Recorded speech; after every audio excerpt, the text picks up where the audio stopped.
So I'm going to start with my carrot. If you've got a lovely fresh carrot, you could possibly just wash it and actually leave the skin on. This one's been in the fridge for a day or two, so I'm going to peel it just because you can see the skin's gone a bit kind of old looking. But as I said, you can just wash it if you think it's still looking pretty good.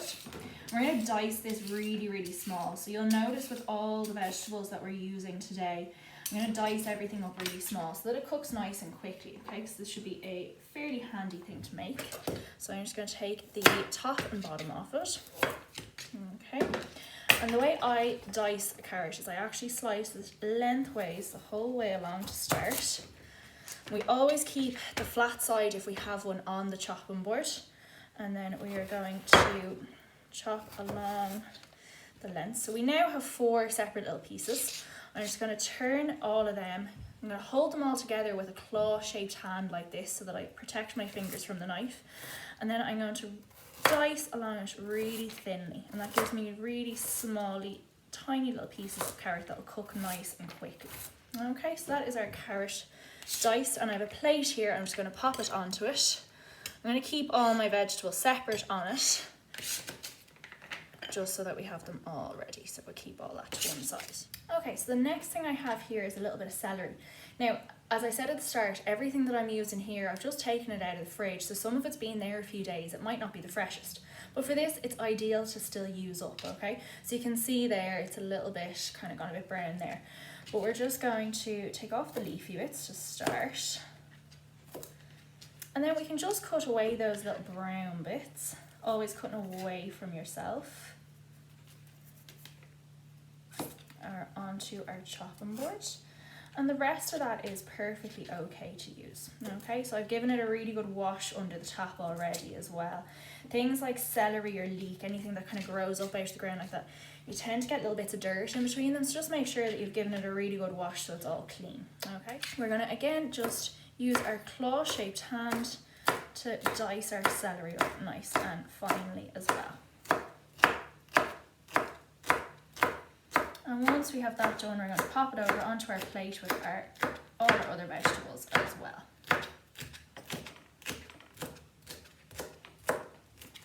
That's that. Okay, so the next thing I have now is pepper. So I have a yellow pepper and a green pepper. I'm only going to use half the green pepper. I just tend to find the flavours a little bit more bitter. If you had a red pepper, you could pop that in as well. So we're going to cut the top off of our pepper. And any seeds that you have just inside the kind of lid of it there, just pop them in the bin. We don't want any of them getting caught in our dinner. And then I'm going to cut each side off of the top. So all of that yellow coloured part there, we can use all of that. And then I'm going to dice those little bits. There's a little seed that got away on me. And again, we're always remembering that kind of claw-shaped hand as well.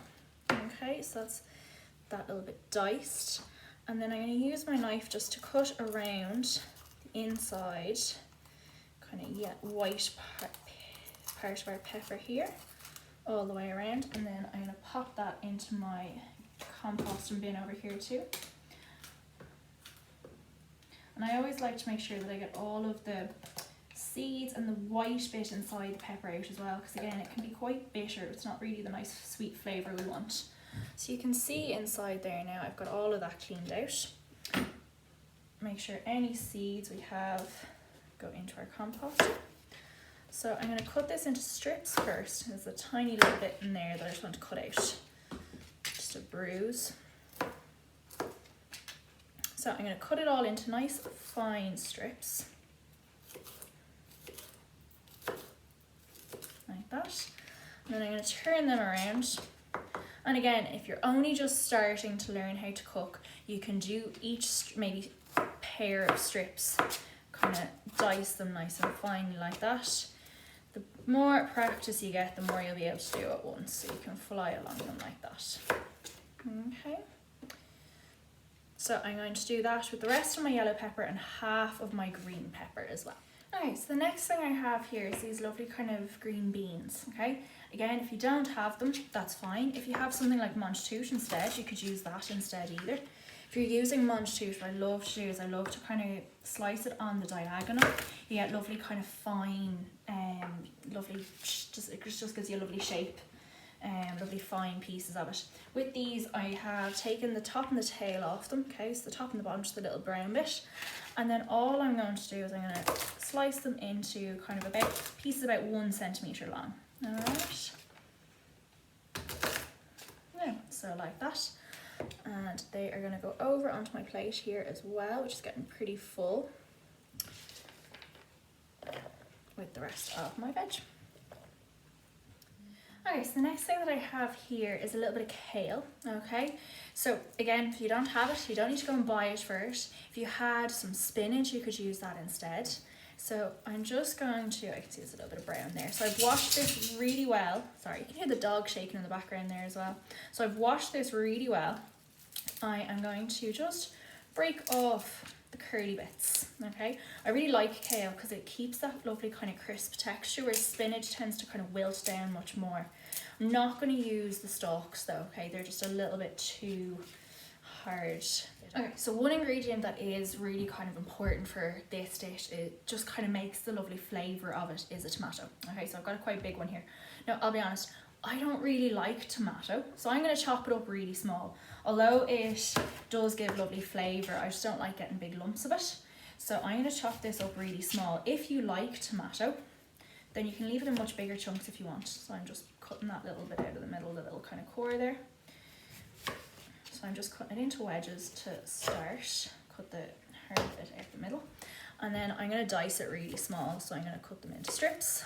Same way we did with our pepper. And then I'm going to turn them around and I'm going to dice across it. Okay, so I'm on to my onion. I'm going to do my onion first and then my garlic.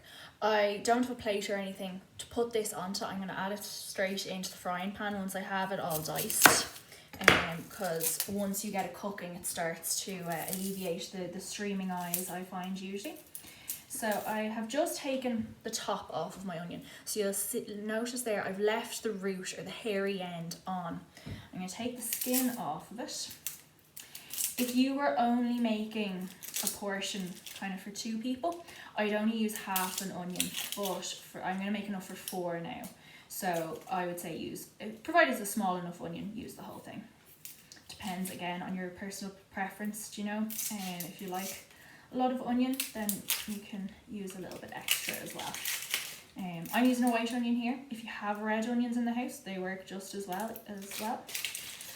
As I said, the real thing about this dish is not to go buying anything.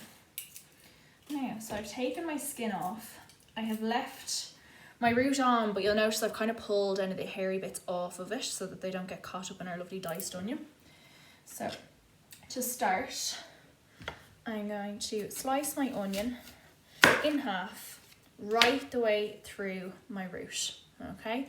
And as I mentioned earlier on, we're always putting the flat side down on our chopping board to make it as easy as possible for ourselves when we're chopping. And you'll notice on our onion, I always kind of say it's almost like it's got lines drawn in on it for you to slice on. You can actually see it really clearly in that one there. So we're going to follow those lines, first of all, with our knife. We're going to go right through, but we're not cutting through the root. So we're going all the way across our onion. And you can see I'm kind of doing it at an angle on the sides as well. Okay, so at this stage I have a whole load of incisions across my onion, but you'll notice it's all still held together by the root. And then we're going to go back to our lovely claw again, and as we slice across our onion, you'll see we get a lovely fine dice. And there we go. So I'll just do the second side now as well. And again, I'm cutting right down through the middle, following those lovely lines that are kind of on our onion for us, the whole way along. And same thing on this side. And then again, we're back to our lovely claw. Okay, and if you find at this stage that as you're trying to do the nice dice, that it's starting to pull away from itself, what's happened is that you've sliced through the root at this end. So you want to make sure you're not slicing through that.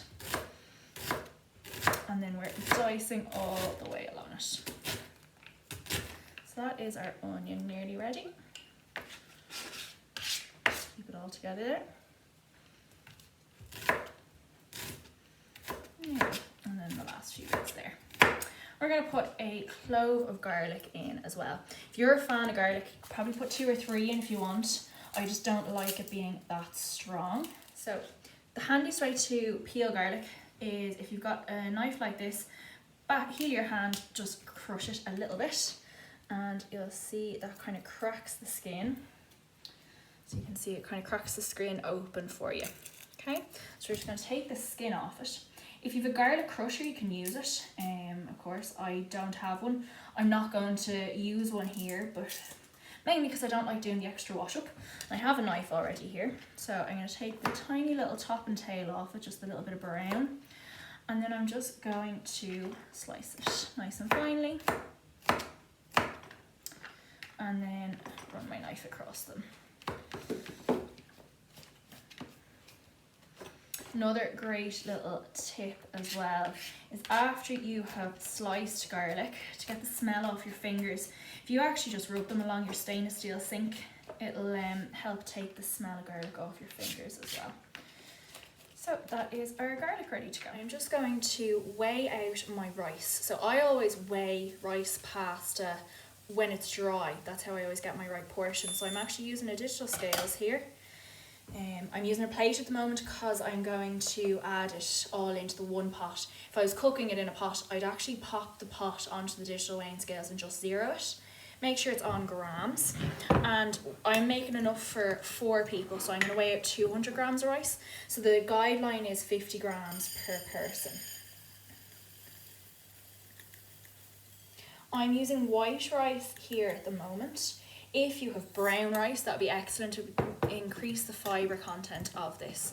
So that's my rice ready to go for when I need it.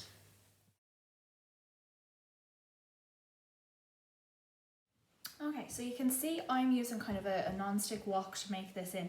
If you don't have a wok, if you have a really big frying pan, that would work as well, but you just need to remember that all of the veg that we've prepared plus the rice all needs to fit in the one pot. So if you don't think that's all going to fit in your frying pan, you can do this in a saucepan either. So I've put a drop of rapeseed oil in there. If you have olive oil at home, that'll work too. Sunflower oil, whatever oil you have, just a splash. I'm going to start heating that. What you want is, once you add the rest of all your onion and garlic, you should hear the whole thing start to sizzle straight away.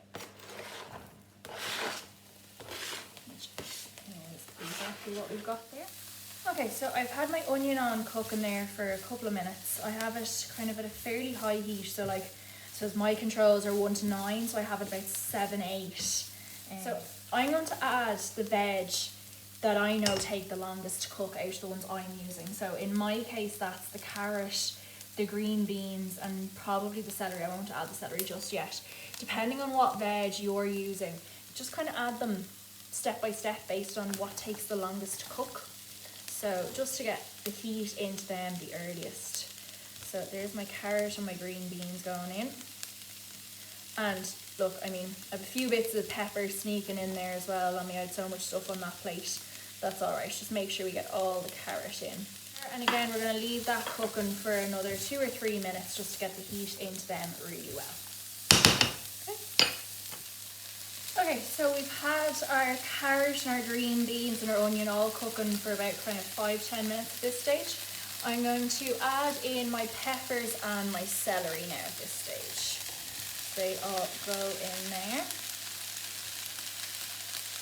And again, give it a good stir, and then give it another 5 minutes to get them cooking as well.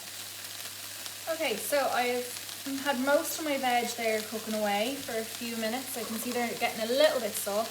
I'm going to add in my kale now at this stage, or if you were using spinach, you could add it in too. And I also have some frozen sweet corn here, so I'm going to add that in as well. I'm adding it straight from frozen. Don't panic about cooking it or anything beforehand. Give it a good stir around, and again, just leave it to fry for another kind of 5 minutes or so. Okay, so at this stage I've added all of my veg except my tomato and let them all cook down for a minute or 2. Okay, it's starting to smell really good. I'm going to add my dried herbs. So paprika is the most important. Okay, so I'm going to put some paprika in. found a bit of turmeric, so I'm going to pop a bit of turmeric in as well. Again, it's up to you. If there's mixed herbs or anything like that, pop some in as well. So for the paprika, about 2 teaspoonfuls, just to get a really good strong flavour. The reason I'm adding these now is because you need to fry them off a little bit in a dry pan before we add our liquid. So there's our paprika going in, a really accurate measurement as you can see. And then just a little bit of turmeric as well. Alright, so I'm just going to give them a good stir, and that just really helps release the flavour into the dish as well. Now I have a few cashew nuts. Again, if you have a few different kind of nuts that you want to add, again, go for it. Throw a few more in. So again, I'm adding these just to give them a chance to kind of fry off a little bit, toast almost, before we add our liquid. So that is going in there. At this stage, we are now ready to add our rice, our stock, and our tomato. Okay, so I have my rice weighed out here, again 50 grams per person, so I'm going to sprinkle that in. I'm using stock pot, these kind of little guys, so you can actually add these straight into the pan with your water. If you're using the actual stock cubes, I always find it much better to dissolve them in a measuring jug with a bit of water before adding them. These guys work just fine, so I'm going to pop that in there. Ooh, there he goes. And then I'm going to add enough water just to coat everything.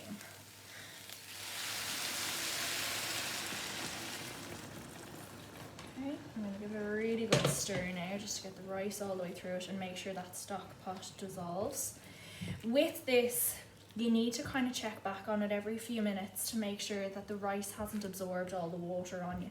So you want it to absorb most of it, but you just need to make sure it doesn't burn dry on you eating at it. So our tomato is the only thing that we haven't kind of cooked off on a dry frying pan. We're adding it now after we've added our liquid.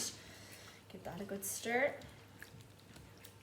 If you're doing this in a saucepan, or like me, if you're doing it in a wok and you have a big lid, a bit like the one I have here, you can actually cover this at this stage. Alright, so we're going to leave it to cook until our rice is cooked, and at that stage it's ready to serve. So it takes about 10-15 minutes depending on the kind of rice you're using. If you're using brown rice, it would probably take a little bit longer.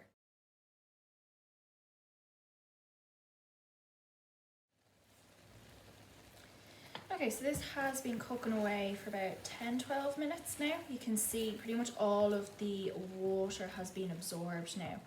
So I'm going to taste a little bit of the rice just to check it's cooked. It's the only way to know. Just let it cool for a second. If it's not cooked at this stage, I need to add another drop of water if I need to leave it to cook for longer, but I suspect it should be done. It's a little bit chewy actually. So I'm going to pop another drop of water in there and just leave it to cook for another minute or two. It's nearly there.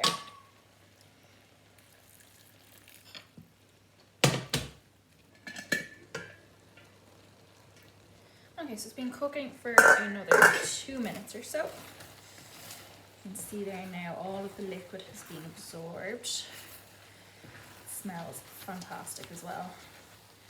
Give it a good stir. I'm going to taste one more little bit of rice just to be certain that we're all cooked. We turned off there. Yep, so I'm going to serve that up now.